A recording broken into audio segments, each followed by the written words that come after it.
Mango, orange, கொய்யாப்பழம், black apple, blueberry இருக்கு. குடிக்கி சர்பத் வாங்க. 40 ரூபா ஃப்ளேவர். ஸ்ட்ராபெரி, பைனாப்பிள் 40 ரூபா.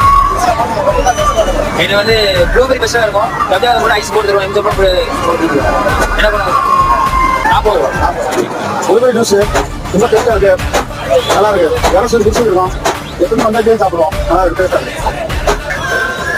நல்லா காரமாக சூப்பராக போட்டிருக்காங்க. ஜூஸில் இதுவரை இப்போதான் பச்சை மிளகா போட்டது வந்து நம்ம இப்போ ஃபர்ஸ்ட் பார்க்குறேன். இதான் ஃபர்ஸ்ட் பிடிக்கிறது. தஞ்சாவூர் எல்லாமே போட்டு இது ஜூஸ் மாதிரி ப்ளூபெரி ஜூஸ் தான். வேறு சொந்த குடிச்சுட்டு தான் வந்துருக்கோம். மிளகாலாம் போட்டு நல்லா காரமாக இருக்கு. சூப்பராக இருக்கு.